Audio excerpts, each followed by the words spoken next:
Welcome to everybody for the session 6 of the UKCCSRC conference, and I'm very pleased to say that we have some excellent speakers today from all around Europe, and I'm very pleased to welcome Mona Mølnvik from the Norwegian CCS Research Centre, who will be giving us an overview of their centre and work around Norway. Thank you very much. Thank you, Paul, for the introduction, and thank you all for the invitation and the possibility to come to you and speak about the Norwegian CCS Research Centre in COP26 and European perspective. So I've brought some slides here, so if I can have the next one, please. Yes, these are news of today and yesterday, because in Norway we have a new scheme for developing projects. It's called Green Platform, and this project, which is announced here, is called Carbon Links. It's led by Aker Solutions with a broad partnership among those Wärtsilä, who has this press release today, and there's a broad consortium working on how to scale up CCS in Norway. And I will give a little bit more of this background and also tell you about the Norwegian CCS Research Centre. So the next one, please. Norway is kind of special, as we all are in our different countries. We are a little bit more than 5 million inhabitants, and including Svalbard and Jan Mayen. We are connected to EU through the agreement on the European Economic Area, and we have, as for today, Erna Solberg from the Conservative Party as the Prime Minister, and there's an election in Norway on Monday. When it comes to energy, we have an annual electricity production from hydropower, which is the main source in Norway, and 10% from wind power. So far, mostly onshore, but becoming more offshore. And I also show you the graph on how we export oil and gas in Norway. Yes, in Norway, we have a project called Longship. Most of you know it. It's a full-scale project under development. It was launched last year from the government, and the aim is to capture CO2 from 2 sources in eastern Norway, transport by ship around the coast of Norway to a hub on land close to Bergen in western Norway, and from there inject through a pipeline to underground storage. The capture site is Norcem in Brevik cement factory, and also a potential source is Klemetsrud incineration plant in Oslo, which is now under evaluation for their European Innovation Fund application. NCCS, the center I'm leading, is very close to the full-scale project in Norway, but we are not the same. We are in charge of the research and the cooperation related to CCS in Norway. And in this picture, we see the former Prime Minister of Petroleum and Energy in Norway, Mr. Tord Lien. He's now the chair of sharing our board, and quite active in engaging the industry in our center. Next one, please. The vision of NCCS is to enable fast-track CCS for full-scale, industry-driven, science-based innovation, addressing the major barriers for CCS deployment identified within demonstration and industry projects. And we already see, as my first slide showed, that the scale of Longship, which is in the first phase, 1.5 million tons of CO2 per year, is important, but it's far from enough. So that's the reason we are now more and more engaged in scaling up both the capacity and the pace of CCS implementation. So to do this, we engage in reducing the cost of CCS, de-risk CCS, and scale up CCS. And the deployment case 1 is related to the Longship project, and deployment case 2 related to capturing and receiving CO2 from other places in Norway and storing it in the North Sea basin. Thank you. Next one, please. Yes. This graph I'm very proud of due to the many nice logos. We have a very strong industry support in NCCS and very nice universities also collaborating and educating PhD students in this center. The vendors are of course very important, and they work very closely in the research tasks with the researchers, professors, and users of the technology. NCCS covered the whole CCS chain from capture to storage and value chain, and we also do legal issues in the center. And Excel, that's something many of you know. It's the pan-European CCS research infrastructure, which has been very important in Norway, and most of the research tasks in NCCS have invested in and developed research infrastructure, which is very closely linked to the center and the research which is going on there. Here you can see a pipe. It's a 60-meter long pipeline for doing CO2 pipeline pressure release tests. And this is placed in Gløshaugen at the university premises, and it's very interesting to have such a facility at the university campus. Next one, please.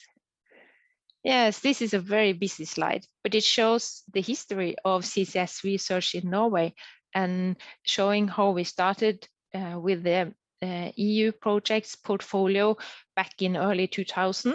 And many of you have probably been partners in these projects. We had the FME, the big CCS running until 2016, and now from 2016 we have had the Norwegian CCS Research Center, where we develop new competence building projects, EU projects, and industry projects, which is paramount for further success in CCS area. And the next one, please. Yes, and then back to the main issue as I see it now, about scaling up CCS from million tons of CO2 stored each year to billions by 2050.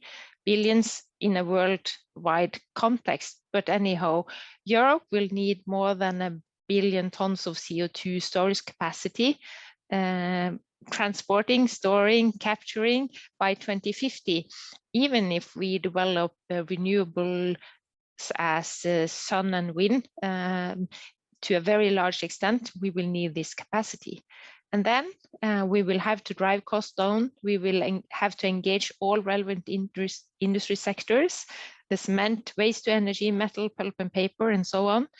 We need to develop natural gas reforming with CCS for clean hydrogen production and CCS in the transport sector, which is a very interesting topic actually. We need offshore CCS and pipeline and ship-based CO2 transport, including direct CO2 injection from ships. We need to scale up dramatically the total volumes of CO2 storage, and we also need to develop much further and faster carbon dioxide removal technologies. So by this, I say thank you for the attention. Thank you very much, Mona, and thank you very much for an excellent overview. Jan is the next speaker. So Jan Hopman from CATO will talk about CCUS developments in the Netherlands. So over to you, please, Jan. Yes, thank you for giving the opportunity. And it's the basics is slides that I use often, but it's actualized to today. So yeah, CCUS developments in the Netherlands. So next slide, please. An introduction of CATO. What is CATO? It's the Dutch R&D consortium, and basically what we do, we represent the R&D in the Netherlands. We also had a nice project or programs in the last years where a lot of R&D was done. Then over to the next slide. And again, next slide. Yes, this one. We remember this one, and I always start it as an introduction with this one because I think it was an important milestone in Paris. We agreed, and then please go to the next one. We agreed to keep the global average temperature rise below 2 degrees, and preferably below 1.5 degrees. And this is a main challenge. Next button, yeah. And then if we go to the next slide, it shows the urgency. Yeah? This is the carbon countdown clock. You can find it on internet or many places. I think this is the status of yesterday. You can count how many years we can continue emitting CO2 with the rate that we have as today. And if we stop after 15 years, 118 days, 12 hours, 38 minutes and 51 seconds. So 15 years, if we then stop and we go to 0, then we are at the 2 degrees. If you look to industries, investment rates, investment timelines, 15 years is roughly tomorrow. And this is and then you can push the button again. It's an enormous challenge. And there is an urgency. And if you go to 1.5 degree, I think we already passed the moment that we, if we stop emitting CO2 today, we are at 1.5 degree. Next slide, please. This was the introduction. About the past, I will be short, and I will tell something about the present and the future. Next sheet. So, on the past, we had the road project, which was developed almost ready, and then it was cancelled. This was CO2 capture on a coal-fired power plant, and then storing it in the North Sea. And well, basically, this was the conclusion. At that time, nobody wanted CCS, and especially not in the Netherlands, at least, for coal-fired power plants. What happened in the Netherlands, we like discussing a lot. Around 2013, we started with some discussing to get an energy agreement. Then in 2015, we had the Paris Agreement, an energy report, an energy agenda, and then a new coalition came in, a new government. And then we made a new roadmap. And then in 2019, and this is also important for the Netherlands, a climate agreement came where the government, industries, also the NGOs and the R&D companies, R&D organizations, they agreed on what to do on the climate and starting to make the plans. So this was, I think, basically initiated with the Paris Agreement, and in the climate agreement, everybody agreed to do something. And the plan now is to have large-scale CCS projects, because CCS is a part of the climate agreement. We like to have in 25 the large-scale projects, the first ones. We go to the roadmap. This is in Dutch, but I will guide you through. Maybe you push a button. Yes, so it gives several stages. So first, From 2019, we talk about defining plans, and then from 21, and I guess this will start now 22, realizing the first projects, and then deploy after 25 more projects for CCS. And then, but what do you need for this? And then we go from top to bottom.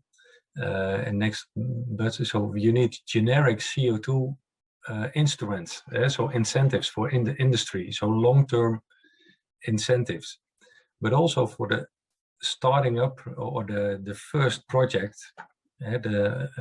We cannot call them demo because it's an old-fashioned word, but for the first projects you need specific instruments, and also you need people that want to invest in infrastructure. And beside that, also you need to optimize the legal, the legal framework. Or the legals or the law had to be adjusted in the Netherlands to allow for CO2 capture, for CO2 storage. And then the next one, also important one, the public perception. That was the last one, was the public perception. And then also realizing a R&D program. And of course, we from CATO think this is important because we do it. But on top of that, R&D is very important to make it cheaper, to make CCS cheaper, to make it more viable. And there is a lot of R&D is needed, and also it will make it a better solution. And the investment in R&D will pay back easily. Next slide, please. Then some developments that have been done in the Netherlands. There has been a big transport and storage study, and then the next slide shows what's coming out of that. So looking where is the storage capability, how much storage, how much capacity is there, and how could we make the transport lines to these empty gas fields. So the strategy in the Netherlands is to use empty gas and maybe oil fields, and starting on the North Sea, because onshore their public perception is still an issue.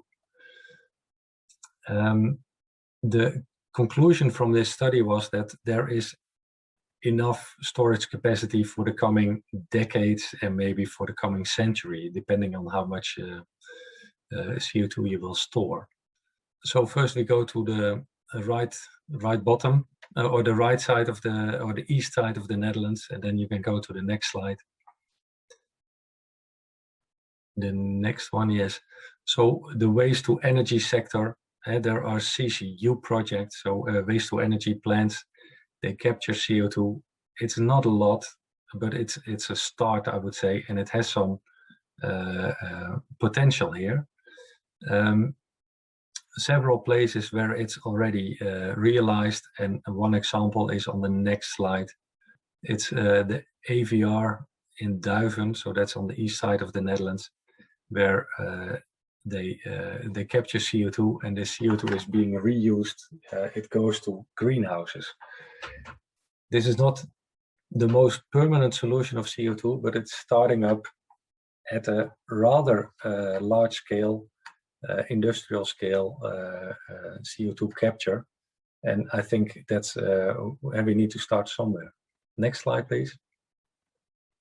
This is a bit smaller project from Twents, also capturing. It's also a waste to energy plant. Then the next slide. It's showing Athos.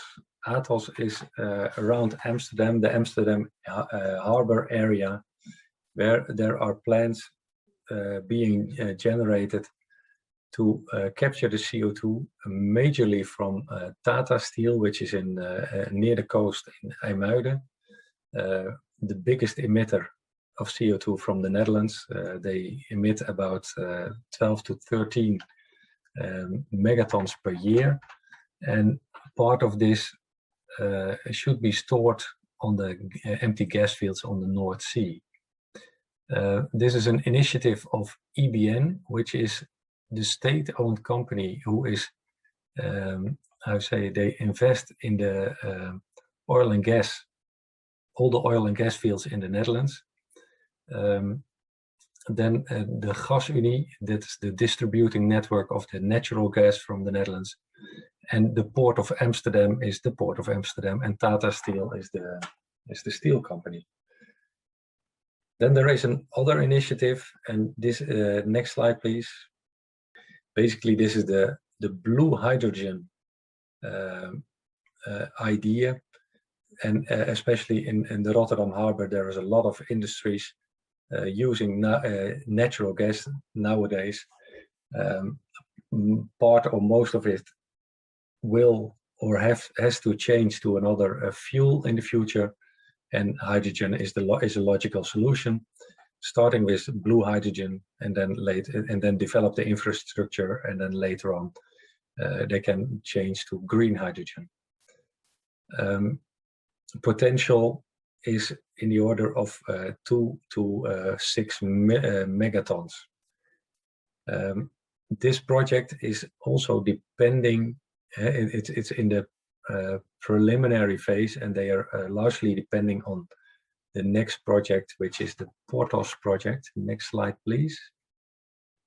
Porthos is also in the Rotterdam area, and it's a transport and storing project. And this is the FID is intended to take early next year to store, well, starting with a few megatons per year, but the possibility to grow to more megatons per year, depending on the further developments. And there is a small movie of, I think it's 1 minute. Maybe you can start it up, Clarice. The climate targets for the Netherlands are very clear. We need to cut CO2 emissions by 49% by 2030. The industry plays an important role, but the development of sustainable production methods within the chemical industry and energy sector will simply not be realised quickly enough. Therefore, a project is being initiated in the port of Rotterdam, aimed at collecting and storing CO2. Over time, industrial clients will be able to connect to an open access network. The captured CO2 will be transported to a platform in the North Sea, where it will be stored in an empty gas field at a depth of more than 3 kilometers. As one of the many methods to be used along the energy transition, CO2 storage enables industrial companies in Rotterdam to contribute to a better climate for all of us.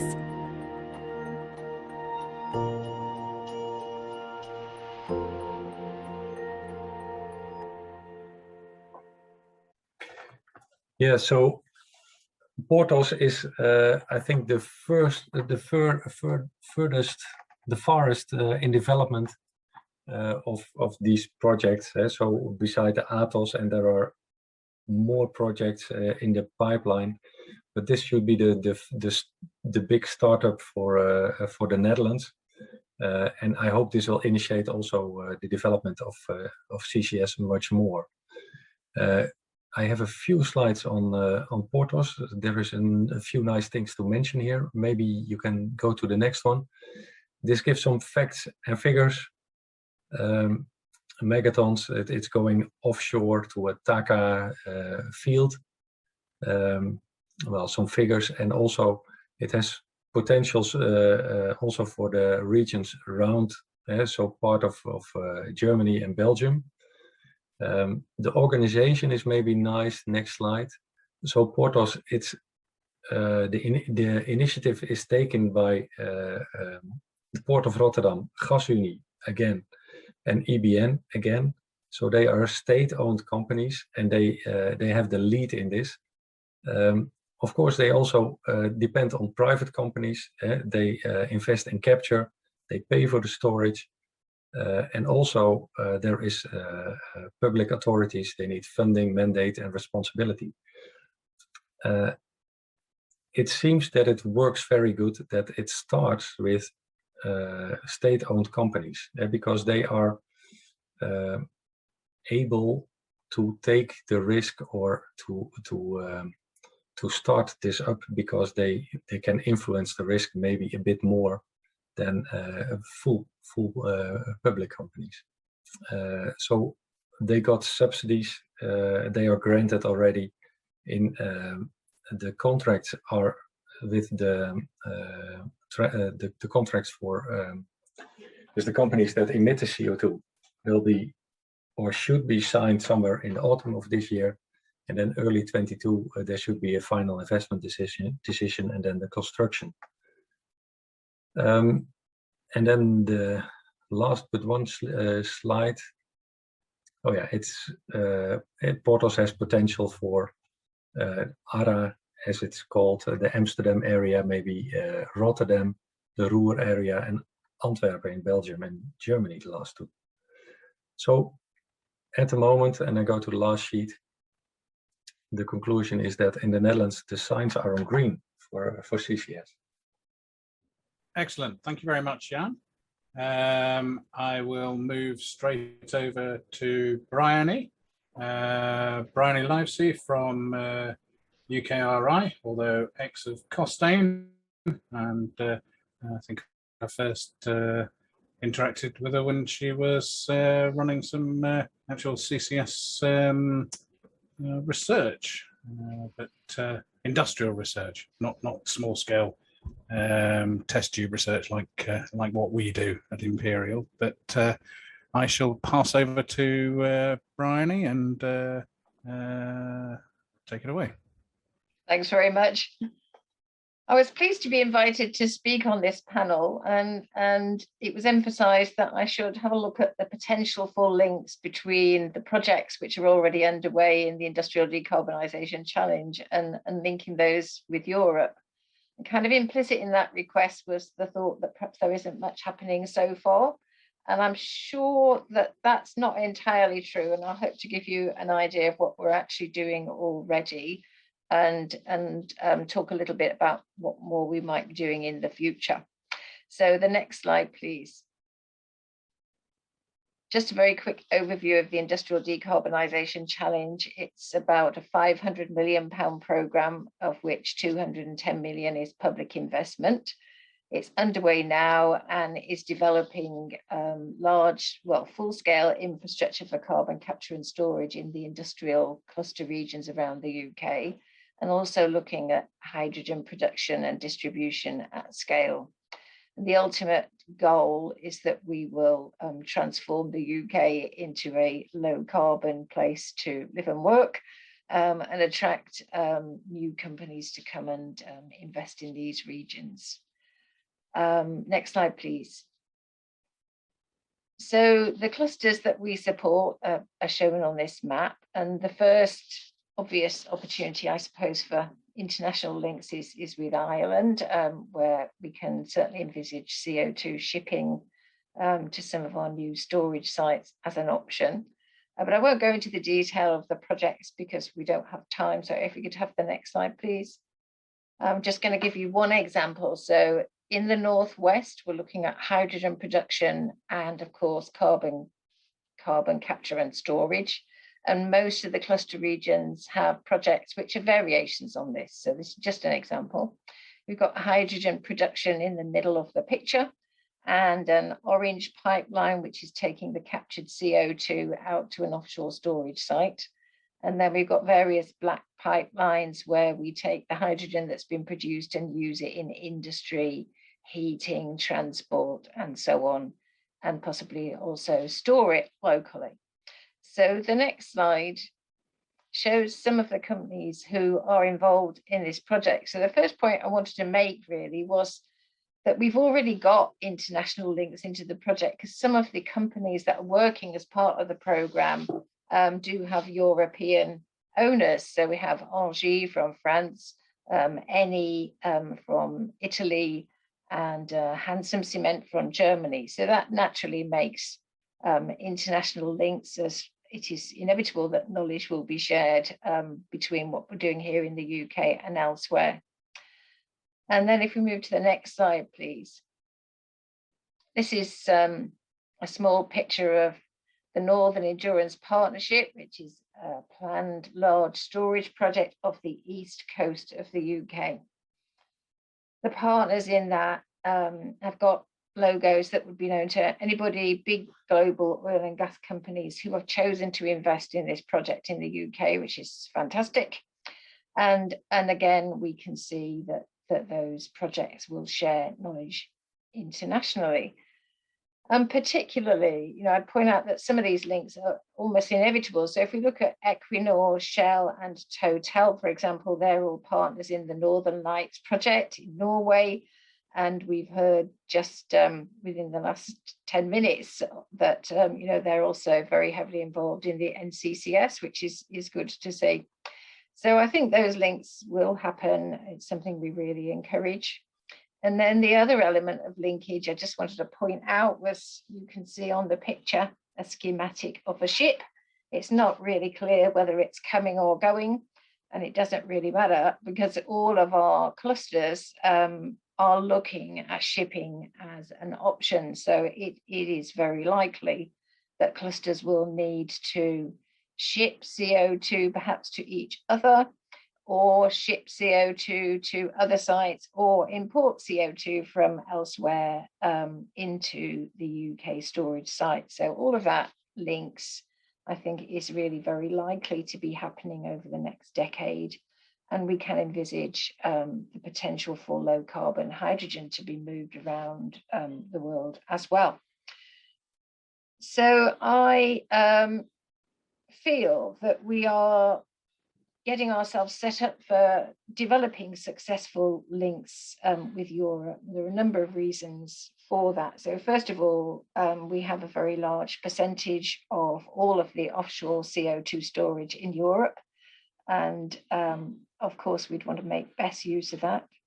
I think secondly, the UK does have a market leading and pragmatic approach to developing the CO2 storage industry, which is already resulting in best practice being shared and relationships being developed quite widely across the globe. And I think that would be very good for the UK. Next, I do believe that the UK takes an international lead on CCUS and hydrogen from a policy perspective. And we've seen the development of business models to support investment in these new technologies as well. And we can already see that international investors are being attracted into our projects in the UK. And they bring investment, but they also bring knowledge, which is going to be very helpful. So I suppose the final point I would make is that I am always very clear in my own mind that the best way to get costs down and deliver strong projects is to share what we learn with others. And we do take this responsibility very seriously. We keep challenging all of the projects we're funding in our portfolio to learn from others and to share what they are doing with other organisations. And of course, we at a fairly early stage, and we have to actually deliver all of this, but I do feel we are well set up to strengthen the links we have with organisations in Europe. And it's been really great to see the great work going on there and such potential to really share across all stages of the development, from research and development right through to implementation. Thank you. Thank you very much, Bryony. That was a very interesting overview of the UK's, or some of the UK's developments in CCS. And I hope that they all continue on to a successful fruition. Right, Per-Olof Granström from ZEP is our final speaker today. And I will pass directly over to you, Per. So thank you very much for this. I'm very happy to be here. Good afternoon. As it said, my name is Per-Olof Granström. I'm leading the operational work on the Zero Emissions Platform, ZEP, and the CCUS set plan. I'm very happy to hear the green lights and the positive tones that we've heard so far, and I will continue on the same way. I will give a short update from a European or EU perspective on status and progress today, targets and expectations for 2030, and some indications on what will be needed to get there. We will have some time to discussion, but I would also be very happy to, if you make contact with me for questions afterwards. I will start with a couple of words regarding the zero emissions platform, ZEP. Next slide, please. So just a couple of words. ZEP is the advisor to the EU on the deployment of CCS and CCU. It's a European technology and innovation platform under the Commission's Strategic Energy Technology Plan, and you probably already know this since before. However, ZEP has a very broad and strongly increasing membership base, reaching from oil and gas companies, utilities, industries, equipment suppliers, researchers, trade unions, and environmental NGOs. So very, very interesting discussions. And I would like to highlight again, reiterate what Bryony said, knowledge sharing is very, very important here. And I would be very interested in inviting you to ZEP meetings if you haven't been to these since before. ZEP also considers itself as the go-to organization to liaise with the European institutions. We work very closely with the European Commission, and we also have a very close cooperation with EU member state governments. We've had so far 20 European governments in our government group meetings during this year. So a very good and increasing interest in CCS. We have a very active work program. A lot of people are included and are actively taking part, and I can come back to this a little bit later. Next slide, please. Just a short little recap. We all know the Green Deal, the climate law, and net zero is, of course, a big game changer with a very, very strong development of CCS and CCU in the European perspective. EU strategies on industry, hydrogen, and energy system integration is, of course, very, very important from a CCS development perspective. See what we can come into later on in the discussion regarding this. Most recently, we also had the Fit for 55 package, the continuation of the climate law with a very, very strong net 55% decrease of emissions to 2030, with astonishing 13 legislative proposals that will be overseen now after the Commission's proposal in July this year, and then to the Council and the European Parliament and see what happens. Of course, the EU ETS is the centerpiece from a CCS perspective here, with the connection to the carbon border adjustment mechanism, of course, to decrease carbon leakage from Europe.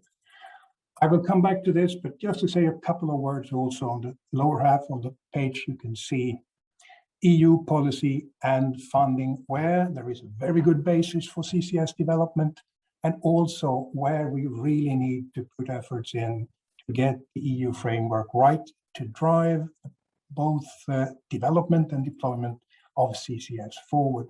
So first of all, sustainable taxonomy, EU's Bible that defines how to invest in sustainable economic activities. And we have seen approved mitigation and adaptation delegated acts so far, giving a very good basis for CCS, where CCS can be the enabler for other economic activities to become sustainable. Also a very, very clear and good basis for other CO2 transport modalities than only pipelines, so shipping, trains, trucks, and so forth, linking to what Bryony said previously. Very important, very, very important. The EU ETS, of course, you know now that we have seen carbon prices over 60 euros. Who knew a couple of years ago? Very interesting development. Many new challenges, and I won't go into the big changes that the Commission is foreseeing here. Just to highlight a couple of things regarding CCS and CCU. For CCS, the Commission has proposed to include other modalities than pipelines, so shipping, for example. Very, very good development. And also regarding CCU, the Commission has proposed that CCU, the part of CCU that is intended for permanent storage, like mineralization, cement, and so forth, should be included in the EU ETS. The Innovation Fund proposed to go from 10 to over 20 billion due to the higher price. Let's see if we can talk more about that later on in the discussion. Another really crucial element is the 10E regulation, the cross-border infrastructure in Europe, also linking with the mutual projects between the UK and the EU, for example. This is being revised, and we would really like to see that pipelines that are in there already for transport of CO2 should be accompanied also by CO2 storage and CO2 transport modalities such as shipping. That would make this, it would send a really important signal for the investors into CCS and CO2 infrastructure. Of course, you have already seen the Horizon Europe work program for 2021 and 22 that was presented in May this year, with several calls for proposals on both CCU and CCS and CDR. The only thing missing here is transport and storage infrastructure, which has been pushed to the next program, 23 to 24. Next slide, please. So we heard Mona, Bryony, and Jan mentioning many projects, and up to on the right-hand side, you can see the CCUS projects map that we have on the ZEP website. Please go in and have a look at it. I can't do the dynamics here. 45 market-ready projects that will become operational before 2030, of course, if we have the right policy networks and we have the right funding possibilities here.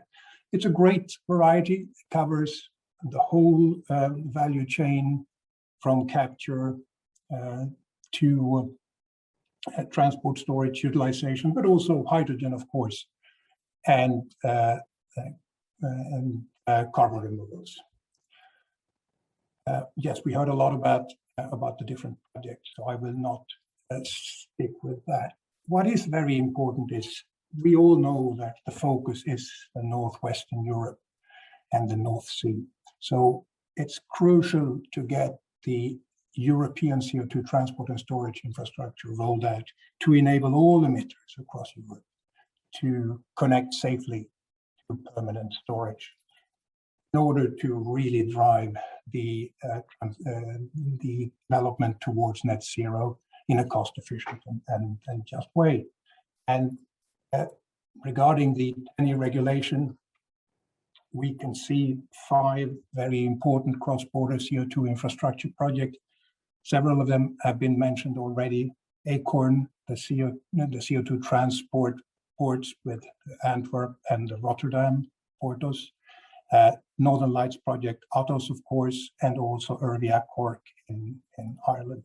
And now we can also see, and I think this is really great, we can see projects also popping up in the eastern part of Europe, with both in Poland and in Germany. We have seen several projects on the next list of the projects for common interest.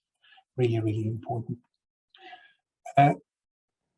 What will be important here, of course, is to see to it that we can use all modalities, including shipping. This will be really crucial going forward, as I mentioned before. Next slide, please. So the 2020s will be crucial, with 55% net climate target to 2030, we really need urgent development of CCUS. So making the technology investable, crucial to scale it up. And we can see that the Commission have also really clarified that it's important to test large-scale projects throughout Europe during this decade. And together with Norway and the Netherlands, ZEP is chairing the CCUS set plan. 11 countries that you can see on the right-hand side are included, and really about knowledge sharing and to really pool resources regarding innovation and research. And I would really recommend you to go into the CCUS set plan website. We talked about research priorities before. I think Jan mentioned it. We have a good list of very important areas to focus on. We are doing this together with the British Geological Survey, with SINTEF and CO2 Value Europe. Very important development. Here I would like to highlight that we have gone through and updated targets for 2030. You can see all the targets on the website. I would like to highlight here that we have used the market-ready CCUS projects, and we have found that 50 megatons a year abated by CCS by 2030 is an ambitious target today, but with the development we can see, it's most probably an underestimation going forward. Nevertheless, this is the target. We have here. I would also like to highlight, looking at COP26, we are preparing a roadmap 2030 based on the set plan, but also with the CCUS community in Europe, highlighting, giving clear information to policymakers, companies, projects, and finance community about the role of CCS and CCU for a just and cost-efficient transition, development and deployment during the 2020s, and what will be needed regarding everything from policy frameworks, business models, financing, research, development, and innovation. This is something we will prepare to have ready at the end of October, and we will share it broadly in the run-up and during COP26. Next slide, please. So finally, just looking at this very, very, very intense autumn that we can see, where we, to the right on the slide, we are looking at replying regarding the Fit for 55 and really helping to drive this forward. Positive developments so far. We have the CCUS Forum. The European Commission, especially DG ENER, will set up this annual program that we would like to see as the basis for a coming EU strategy on CCUS. So really, really important development here. Hopefully this can be a strong work that will go forward and end up in a strategy. We have the 10E regulation. We have a vote in the European Parliament regarding storage and modalities, and I think this will be very, very important through September and October. 26 on the roadmap I have mentioned. We also have the hydrogen and gas market decarbonisation package. What is the status of CO2 infrastructure? How will that be handled? It's very, very important. And of course, blue hydrogen. We have the delegated act on the taxonomy coming up as well this autumn, where actually the role of natural gas will be managed. As you know, there have been huge discussions about this during the autumn. From our perspective, it will be very important to see to it that the use of blue hydrogen will be included in a good way. And finally, just to highlight, very important first step for the CDRs and the certificates that the Commission, the work that the Commission is starting, that we will see during the end of this year. Altogether, we don't have the political recognition that you have in the UK. We need to drive this forward. We need the enabling policy framework to make it possible to invest in the whole value chain. We need the coherence between the countries, the national level and the EU, and we also need the strong continued support regarding R&I, focusing on the Horizon Europe and the partnership. Thank you very much. Happy to take any questions and discuss this. Thank you. Thank you very much, Per-Olof. Well, I will first off ask all of the speakers to join me on the podium by switching on their cameras. And first off, a very interesting question from Paolo Prunzel. Apologies to anyone who I murder the pronunciation of their name later on. All projects presented focus on offshore storage sites. To include more potential emission sources on an economical basis, onshore storage may be needed. I think this may be a question particularly important in mainland Europe. How likely will onshore CO2 storage develop or be considered in Europe? I think I'd like Jan and Per-Olof to lead off on those, since Bryony and Mona have vast sources. Well, I suppose actually Jan has some fairly large sources of offshore storage available to him, but maybe if you could just lead off on onshore storage. I can remember seeing a need to CO2 coming out of the Netherlands 10 years ago or something. There was quite strong opposition to it. Yes, yes. I can start on that. So roughly 10 years ago, we had a pilot project which was almost ready for FID. And this was the Barendrecht project. So I think the people that are longer time in this business remember this.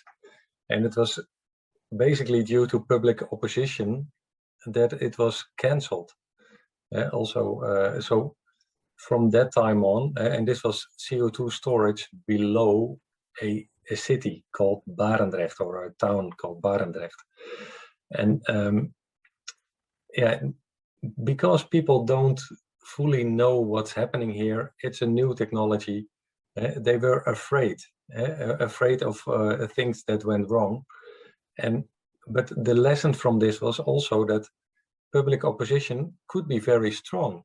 In the end, if you have public opposition and the local politicians see that they lose their votes for this, they are also going against it. And well, it was not the time, and it was not a place to start up with CCS. At that time, also the national governments, they cancelled the whole project, and basically they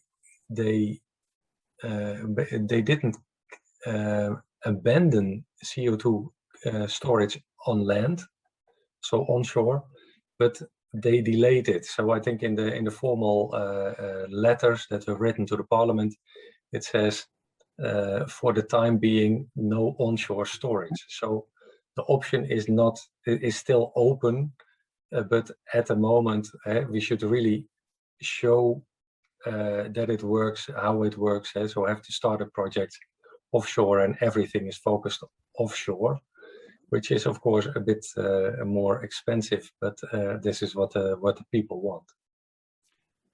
How about across the rest of the EU, Per-Olof? Thank you. Are we going to see some onshore storage in Germany?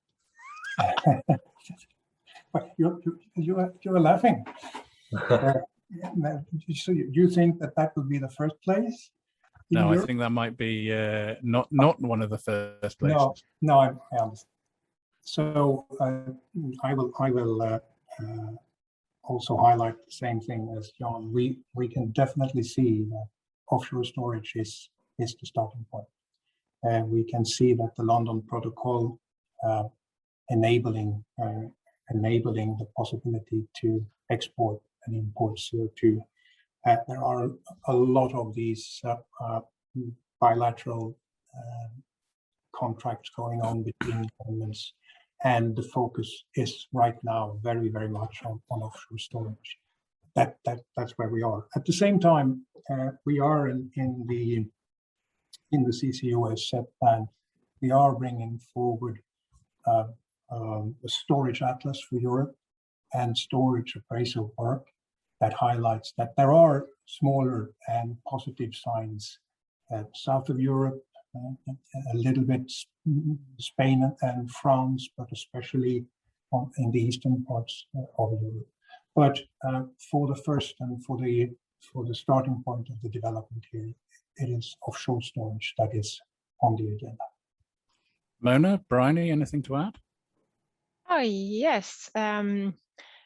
Coming from Norway, where we have been storing CO2 on the ground offshore in 25 years, I think offshore storage is the main option. But I was thinking of a new EU project, which is about to start now, which is called Access, where we have German partners and also Polish partners, and we look into the possibility to transport CO2 from inland on rivers to get CO2 from to the shore, because we believe it's necessary. So it's not a specific answer to if we will have it on onshore, but as I see it, there will be a more focus on offshore CO2 storage in the coming years all over Europe. Maybe okay. If I could highlight one thing here, since Mona highlighted the rivers. So we are right now, we have a very important and interesting work going on regarding standards for transport of CO2 by ship. Mm-hmm. And this is both offshore, but it's going all the way inland and the canals and the rivers, because this will be really, really important in order to have a fair possibility for all countries and all emitters in Europe to connect. So if you are interested in this work, please make contact. I'll be happy to connect you to the ongoing work. Excellent. So I'm going to, we have a question from Louise here, which I'm going to roll into one of the questions that I had. Porthos and Longship have an excellent start, and more than the UK has managed to do, despite I think 3 fairly hefty attempts so far. How locked in are the projects that have been described so far? So say Porthos, I see that there's a final investment decision due. I think Longship has already passed its financial investment decision. Yes. So that's pretty much 100%, although, you know, many a slip twixt cup and lip. Can you discuss what the definition of CCUS projects that are on track to become operational before 2030 is? How likely are all these projects actually to lead to some CO2 being injected underground? I think I'll start out with Bryony there, because we haven't really heard from her in the conversation so far. How likely are some of these projects to actually take off? Well, obviously speaking only from a UK perspective, I would say very likely. I mean, all the projects we have in our portfolio are due to be completing their FEED studies and moving towards a final investment decision by the period March 2023 to March 2024. And given that the government's already announced the next £1 billion of investment in developing these projects, I think it's very likely that some of them will be taking that final investment decision and moving forwards. Thanks. I shall not mention that the government has occasionally made announcements that it might not have continued with. And No, we'll don't move do that. It just depresses me. swiftly on to Jan. How likely, would you say? I mean, obviously, you can't say, well, actually, I don't think it's going to happen. But how certain would you be that these things are going to move ahead? Yes. So, if I look to the, normally I say it's 50%. It's yes or no. But it's very vulnerable, and we have the experience from Barendrecht and from Rood in the Netherlands. So that wouldn't. Therefore, I don't say 90%. But I think at the moment, all the signs are really on green. There is money, the legal aspects. It's on details, but mostly everybody is, or all actors are willing to start with the Porthos project. So I would think it's up to 80-90%. It could fail on the details, but most of the basis is good for this project. And if you have Porthos, if it goes on, it's well before 2030 operational. I think Atos also could be operational before 2030, and maybe a third one too. So I'm optimistic. Okay, excellent. Mona, you're going to come along and be like, wow, we're going to go and we're going to do it.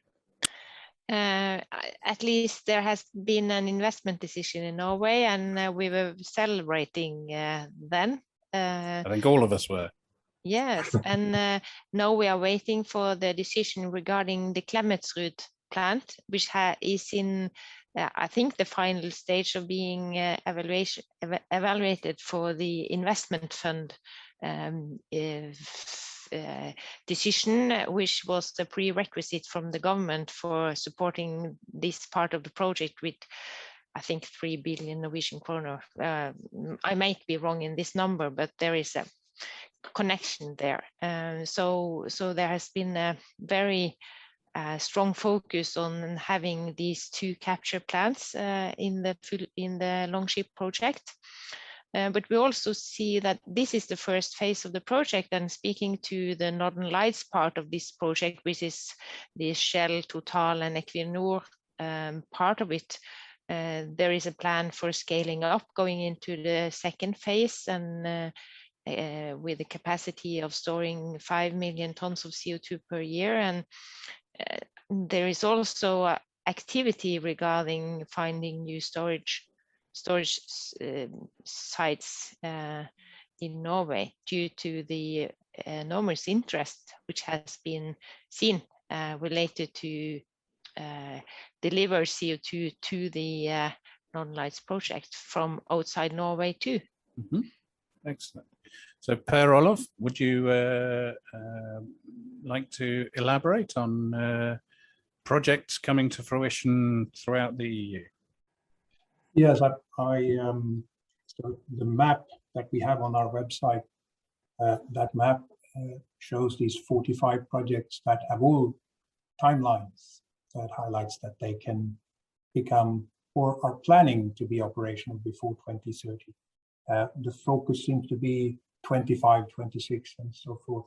Of course, referring to the Innovation Fund, I believe that in October we will hear the awards for the first call of the Innovation Fund. 70 projects are in the second phase running here, and of those 70, 20% of the projects have at least pieces of parts of the value chain of CCUS included. And several of the projects that we have mentioned here are involved. And I believe that is a very important starting point and the basis for the decision on going forward.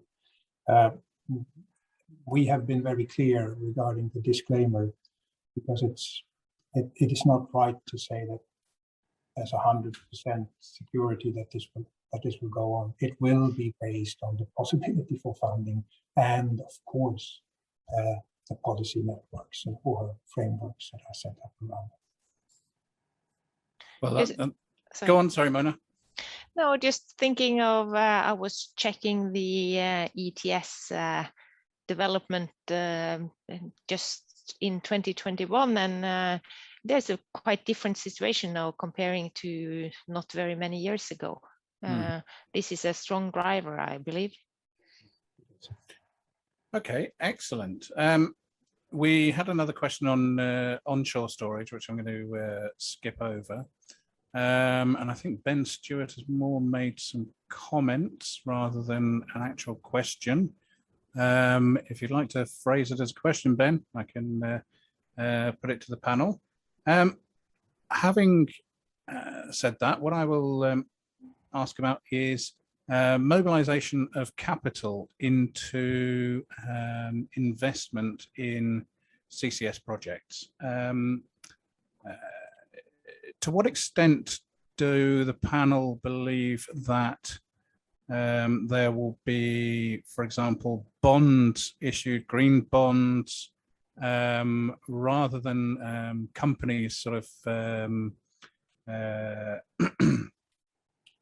using their own private capital to develop CCS projects? At what stage do you think that that will start to take over as one of the main sources of financing? I know that CCS is in the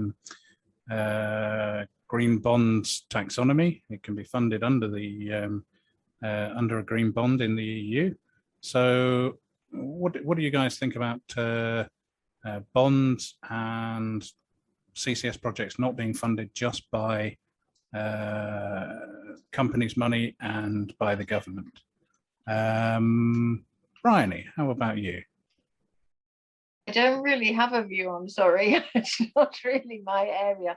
I mean, it's interesting to speculate about, but it's a little bit far in the future compared with what I'm dealing with, sorry.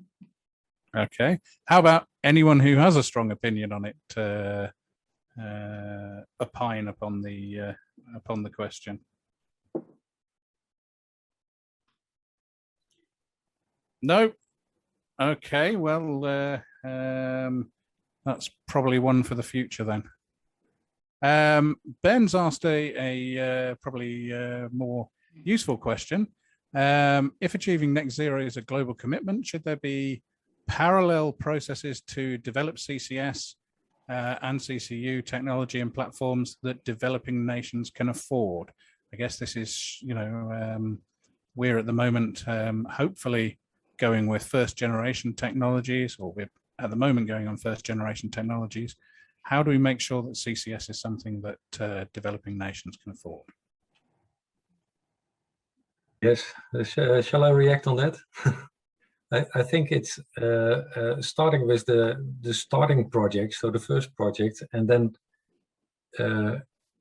make it better, cheaper, and you do that by R&D, and maybe you can focus from R&D on developing nations.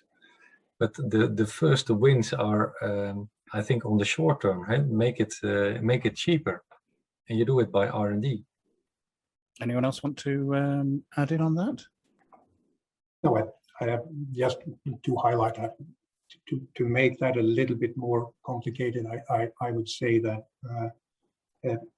of course it's R&D, but I believe that now we see projects starting, and that is the real starting point, I would like to say. So when you see the demonstrations and the scale up, that will lead to new developments, new R&I challenges, and that will develop further. So I believe that we will have to be as open as possible, share as much knowledge as we can, and exchange information, because this is what it's really about. And if we do that, that's the basis for this. Of course, this will drive costs down, and we have to be open and share. Yeah, it's a question of sort of first of a kind, next of a kind, and radical new technologies. Yeah. Does anyone want to discuss this? One other point we could make, Paul, as Jeremy speaking, is done it once and once you've demonstrated it, the perceived risk drops. Mm-hmm. So that makes it cheaper all on its own, without really making anything any better, because you're no longer having to carry a big cost of capital to prove that it will work. So a question that I had as well in the back of my mind was, to what extent do you think that carbon capture and storage technologies will be tailored to individual processes? I know we've got some discussion of Tata producing a large amount of CO2, which will have to be captured. I don't know whether or not they're just going to use a fairly bog standard technology, or if they're going to use something tailored more closely to steel. And I know that the Longship project is using an amine scrubbing process. It will be using an amine scrubbing process on a cement plant, the Norcem plant. Some of us may have views that there are other technologies that are slightly further away from the market, but which would be tailored better to a cement process. So to what extent is there a requirement to demonstrate now, and as Jeremy said, bring down the perceived risk and the perceived cost of capital for a variety of different industrial processes? And to what extent should we be looking at driving forwards the processes other than the sort of basic amine scrubbing, that sort of stuff? So I think I'm going to ask Mona first. First, it's tempting to refer to the Horizon 2020 project's SEMCAP, which made this analysis of various of technologies for CO2 capture for the cement industry, and made some benchmarking or benchmarking methodology, which I think is very important, because we need this variety of technologies supporting or being fitted to the various processes and scales, and also related to where the emitting source is. What do you have available? Do you have power? Do you have water? What are the resources you have access to? So continuing not only for the cement industry, but for all CO2 emitting activities, develop both on a low TRL level, or technology readiness level, new ideas and new materials and so on, but bringing more of the promising technologies to the market, I think is very, very important. And I feel from the NCCS perspective, where we have been through a midway evaluation now, and we are very eager to speed up for the next years. This is one of the issues we will be working with actors more professionalized on bringing technology to the market, and not to compete out the amine scrubber technologies, but just to make more options available. And then it's up to the it's not up to us what technologies to choose for the various emitters. I think some people may have heard me opine on this subject in the past, and suggest that maybe when there is an expectation of a high and ongoing CO2 price, maybe some of the some companies will push further and faster to develop the cheaper processes, because if they know that amine scrubbing is going to be mandated, then they will be very keen to go for the cheaper options, or more better suited options to some of their processes. How about you, Jan? Jan, how's the, that's a lot of CO2 from Tata. What process are they proposing? Yes, I'm not the capture expert, but I know within Tata it's not one factory, it's a number of factories. And they were also developing the Hisana process, which is a faster, better, cheaper process, I would say. Where you have also CO2 capture is then quite easy, but also on several places they are looking how to capture their CO2 with different techniques. So what I liked was what Jeremy said. You need to lower the risk for these companies, and that means maybe you can use the old-fashioned amine scrubber, which is relatively low risk, but maybe high cost. At one moment, there comes the switching point, and for that, what Mona said, the Semtech project was very nice because all these cement, or a lot of these cement industries, they were sitting together thinking about optimizing their capture issue, and this can also be done for other industries. Sit together and find some techniques. I know for steel, there was the old ECN in the Netherlands. They developed the CWEX technology, which I think is a very nice, relatively cheap option to capture the CO2, and very suitable for the steel. And they did some pilots in Sweden. I think it was Sweria, wasn't it? Yes, correct. And this is very nice to that the steel companies are coming together and try to solve their own problem, especially the capturing problem. And beside that, you need transport and storage, which is, I think, another business. So you need to cooperate with storage and transport and storage companies. I think coming down to what Jeremy was saying as well earlier, that some of the issues that we had in the UK previously were down to chain risk and how companies would interact and what happened if you had one company pull out and who's actually ultimately responsible for the CO2 being under the ground. Bryony, Per-Olof, would you like to contribute anything? I suppose it's worth just mentioning that we're also hoping that as we develop the decarbonisation of cluster regions rather than just a single industry, that we'll see more cooperation. So, you know, the waste heat from one process might be used in another. And I think that's going to be very helpful for thinking about how to get costs down in a more cooperative way rather than just looking at it from a single technology point of view. Per-Olof? I will not go into the different technologies, but what I would comment on is what you said just before, and just to highlight that the risk along the value chain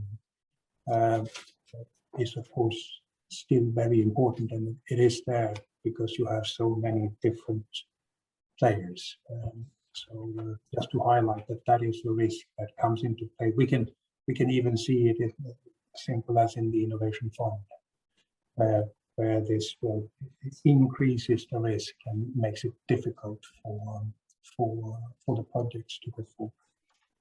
There are some issues to do with government assumption of risk that Ben has raised. How sustainable are complex projects which include businesses with countercyclical markets without some government assumption of risk? I think this might lead on from the financial aspects and not be something that we're desperate to go into. There was a question on public perception as a potential stumbling block for CCS projects. I know that I'm sure that all of the projects now that are being developed have significant, very significantly ensuring that they bring into play public perception, and that they make sure that things are being looked at. Perhaps I keep picking on Bryony, but I know that the Innovate UK projects all have a significant component of societal engagement, etc. Would you like to elaborate on that, please? Yes, I mean, you referred earlier to, the depressing history of failed competitions in the UK, which can be in some part put down to the fact that the public doesn't want these things, or doesn't care, or doesn't know what they're about. And we're kind of challenging ourselves for there to be an outcry in our cluster regions if any of our projects get cancelled. And if we can ever reach that point, it will be a fantastic outcome.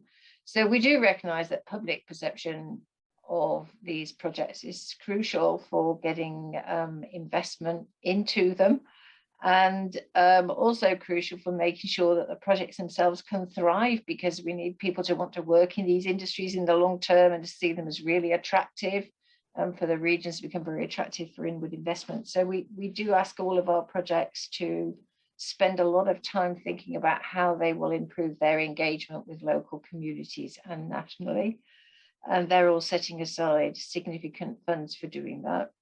And then within the research centre that's part of the programme, we're also aiming to look at how we will engage more effectively with the public, given that we know that the work that's been done by some of these large companies in the past has cost a lot of money but not been particularly effective. Thanks. I think that Jan has described quite well the some of the issues with public perception, but what interests me is that Norway is sort of steaming ahead with projects, and may seem to have, from the outside at least, less issues with public perception. Would that be a reasonable statement, or have you had to? I'm sure you've had to put in a lot of effort to overcome issues, but if you could discuss them, that would be great, Mona. Yes. Yes, I think it's. I think you're right. In Norway, the big discussion the latest years in the field of energy, at least, has been windmills onshore, which now is yes, which has been a really hard discussion in Norway, and related to how the decision processes have been, and how many years that have been passing between the there has been a permission to build and until it has been built, many years. So that has been really struggle for both sides of the discussion, because the windmills have changed so much during these years in size and so on. When it comes to CCS, I think there is a we had our time with the Mongstad project many years ago, but I think now with the Longship has been really well received in Norway, and has been broad coalition in the parliament supporting the project, and I think that has been very valuable, and the way it has been anchored politically and among the industry partners. So yes, and we have this offshore oil and gas activity we have had for more than 15 years. So doing operations offshore has not been seen as so scary, maybe, I don't know, but there are different views now. We see the discussion about the oil and gas production, which is one side of this picture, which is kind of getting more intense in Norway. So I think it's important to continue to to talk about CCS. And in NCCS, we have written a blog about CO2 storage and what it is, and we need to continue doing that based on our knowledge, not just to kind of put an opinion in to the people. We need to discuss the facts and listen to the worries and the questions that arise. I think that is, we mustn't forget to do that in the future either. And another thing which is very important and which we will see much more in the future, I think, is this how we use land. And I don't think we can continue using land for CO2 capture if we don't have to. We need to do as little as possible onshore because land is a limited resource. And even in Norway, where we have quite a lot of areas, but it's the nature and we need to protect it too. Noting that John has just popped up, which I think is his very subtle and secret code for it's time for us to draw the panel to a conclusion. I'm just going to quickly ask Per-Olof to give a very, very small discussion of public perception from the point of view of ZEP. So I think from what you have seen, who you see here on the panel, I am the furthest away from public perception. Nevertheless, I would like to highlight, going back to Mona, I remember the Oslo conference in 2019, when all the political youth parties stood up together and said that they support CCS. And of course, this is huge. And so I believe that political recognition is, of course, the basis here, and coordinated approaches. I believe that of course the projects have to do a lot, but also to coordinate with authorities, with the politicians, so you get a clear signal out. I think that is very, very important for public perception. Not much, but anyhow, thank you. Okay, I think we've just about come to the end of our time. So I will say thank you very much to all of the speakers who have given very interesting and informative presentations and very, very clear and informative responses to the questions. So I will, on behalf of everybody else, give you a brief round of applause and pass over to John to bring an end to proceedings. So thank you very much, everybody. I'm going to ask Jeremy Carey, the chair of the UKCCSRC board, to give some closing remarks. So over to you, Jeremy. John asked me to say something at the end. It's always very difficult to say anything that hasn't already been said at the end of such a well put together conference, but I'm going to have a go. So what I'm going to say is I'm just going to compare and contrast a little bit the views, at least in the UK, on CCS from 10 years ago and now, and then finish off with my perspective. I've been interested in CCS since the mid-2000s, working on it since 2008. I spent a little bit of time in doing R&D consultancy, and I'm now still doing work in CCS with, I suppose, for Bryony, monitoring some of her portfolio of projects. In there, a little trajectory for decarbonisation of the power sector in the UK, and that estimated that by 2050 we want about 450 terawatt hours or so of clean electricity, just a little bit of carbon embedded in that by the end. You see that blue line doesn't.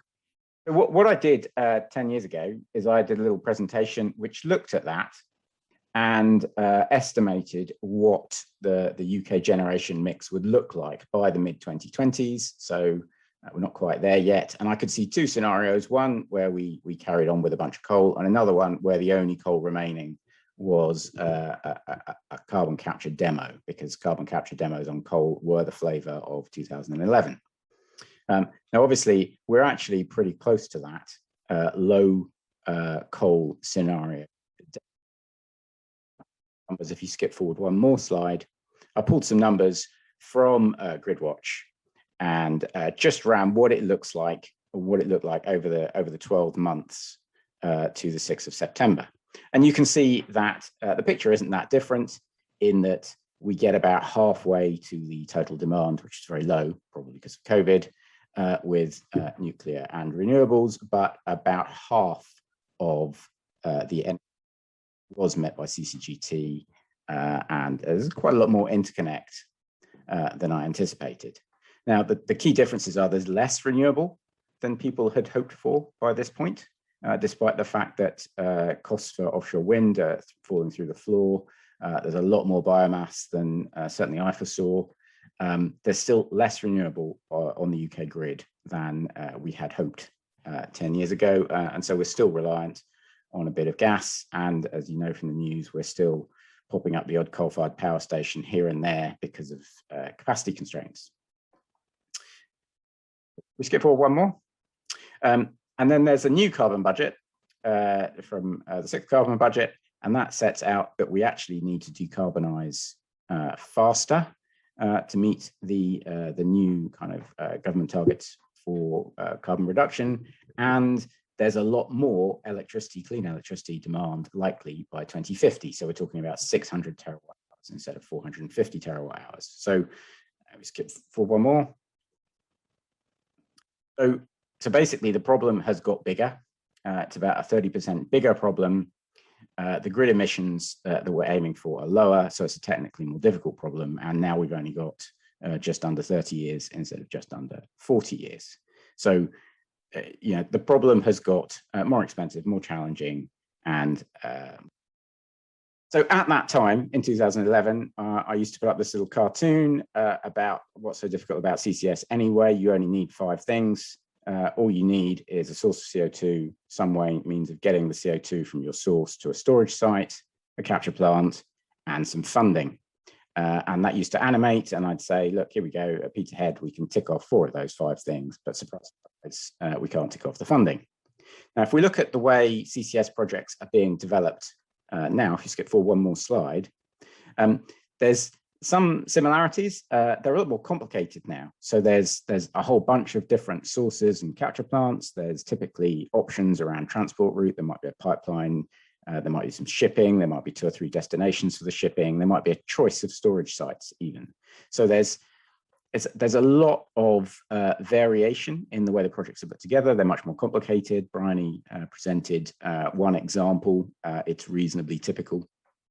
But there's still the funding at the end. There's still the business model. There's still how do you make this economic shareholders involved.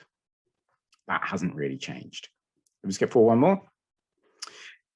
But the really good news, I think there may be some build on this. So if you just click through, see if there's a bit of build here. Yeah.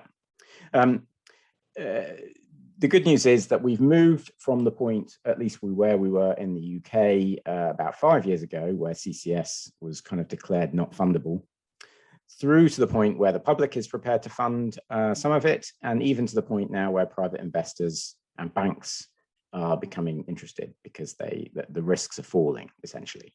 And we had some thoughts on that.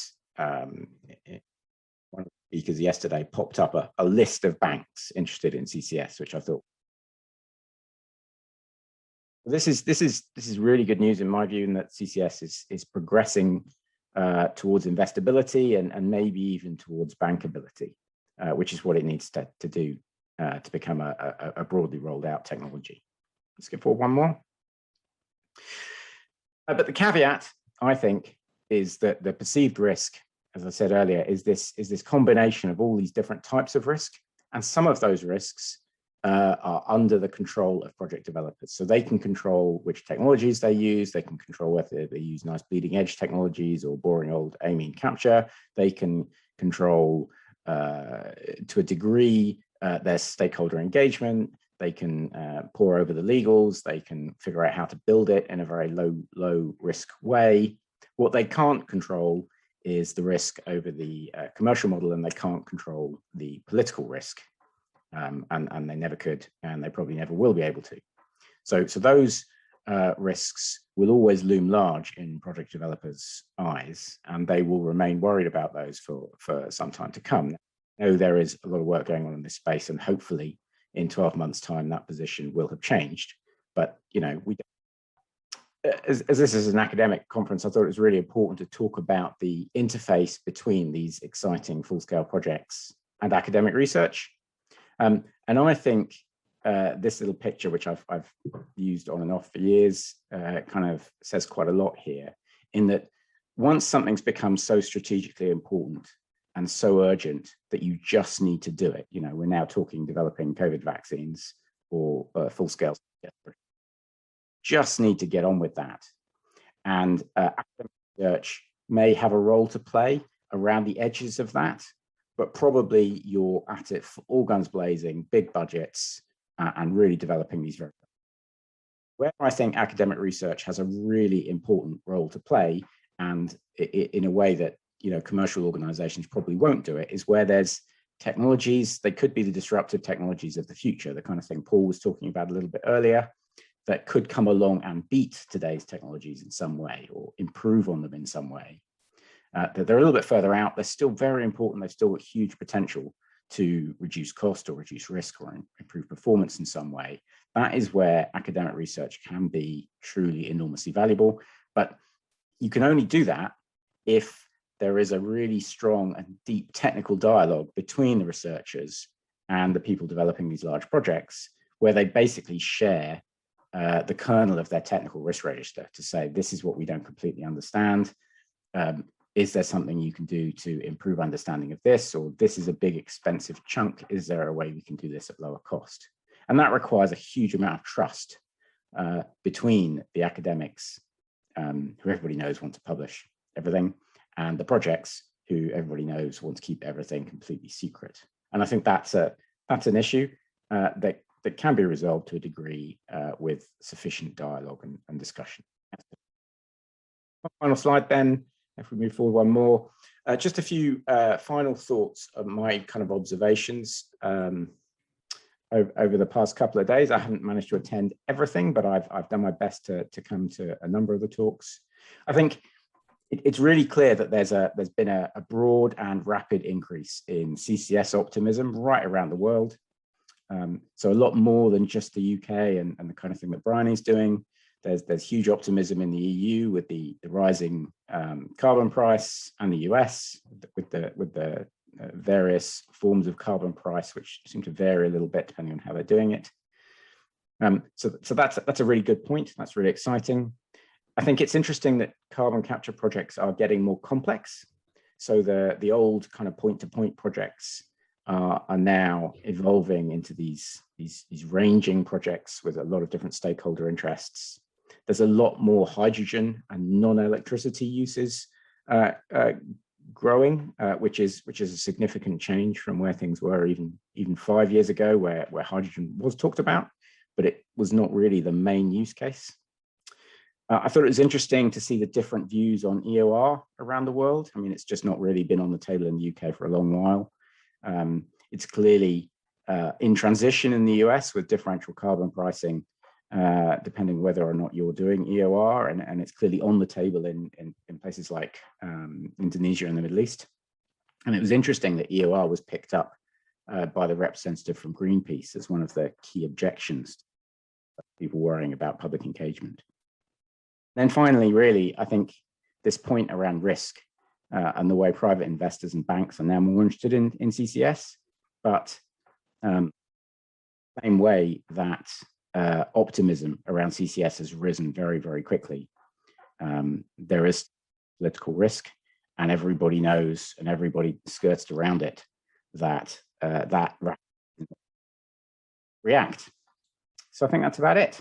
It's been a great conference. I've really enjoyed what I've seen, and thanks everybody for coming along.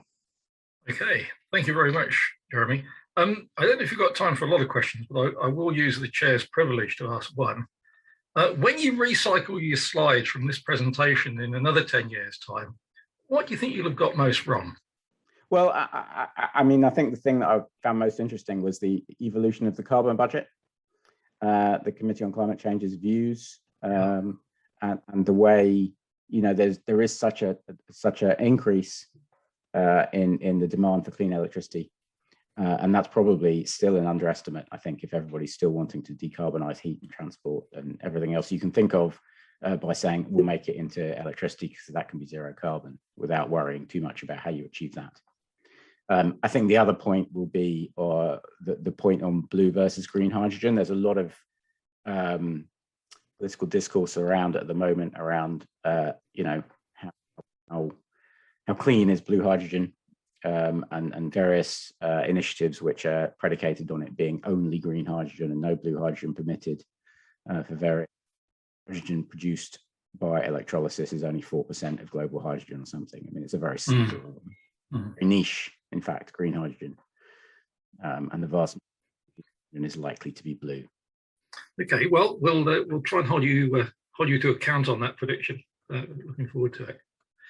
Well, thanks very much, Jeremy. And thanks very much to all of the speakers and all of the chairs, and most of all to the audience for coming and asking lots of questions. And big thanks, last of all, of course, to the organisers, to Carey and Rachel and Vic, who I know have done a lot of work over the period of the conference and even more work beforehand getting everything ready. And just for myself, I will say I think this is the most international conference that we've ever run. It's been a great experience. I hope we can do it again. And it does show that even when times are difficult, that we can actually get some very good results coming out of it by changing the way we operate. So thank you very much. The conference, apart from some networking that follows, optionally for the next hour or so, is closed. Thank you.